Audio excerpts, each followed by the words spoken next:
여러분 안녕하십니까? 선화목자병원장 이창우입니다. 오늘은 다양한 관절염 중에서 통풍성 관절염에 대해서 알아볼까 합니다. 환자분들 중에는 주기적으로 병원에 찾아오시는 분들이 있습니다. 그분들은 대개 극심한 통증을 호소하시는데요. 어제 테니스를 치고 나서 또는 축구를 하고 나서 저녁에 동료들과 삼겹살에 소주를 마셨는데 아침이 되니까 너무 아프게 되었다고 쩔쩔매면서 오시는 분들이 있습니다.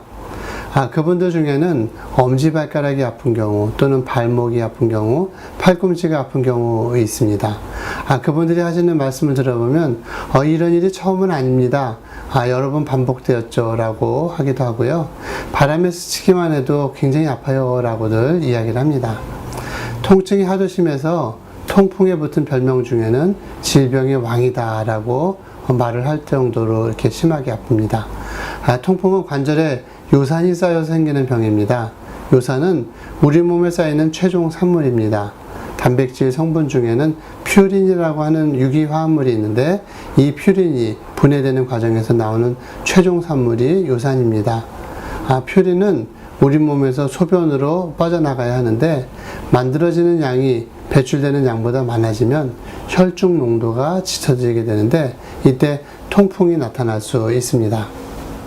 통풍이 의심되면 의학적으로 요산 검사를 하게 되는데 그 요산 수치가 7.0 이상이 되면 통풍이라고 이야기하게 됩니다.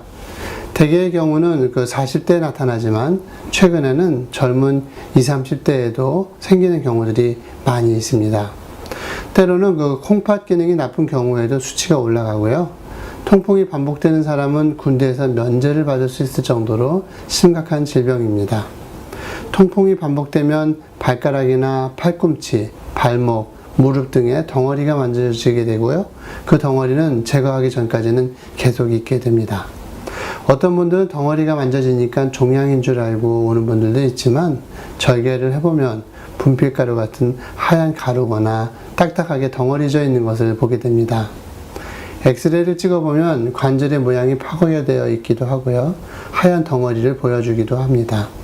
통풍은 가능한 한 초기에 치료하는 것이 가장 좋습니다. 급성기에는 약물요법과 냉찜질, 부목 고정을 해서 안정시키면 효과를 발휘할 수 있습니다. 갑자기 통풍이 발생한 경우에는 콜키친이라는 약을 사용하게 되는데 이 약을 사용하게 되면 통증이 많이 가라앉게 되죠. 소염제를 사용해도 통증은 가라앉지만 궁극적으로는 요산 수치를 떨어뜨려야 합니다.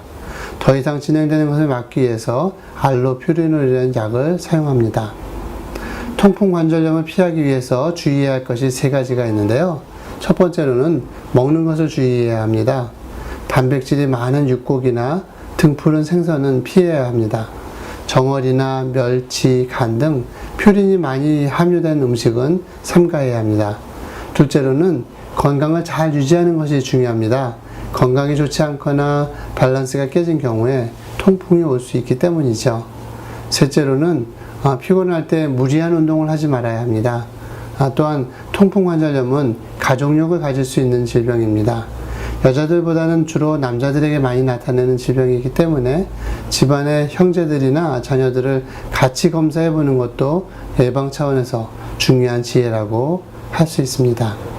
하지만 미리 겁먹지 않는 것 중요합니다.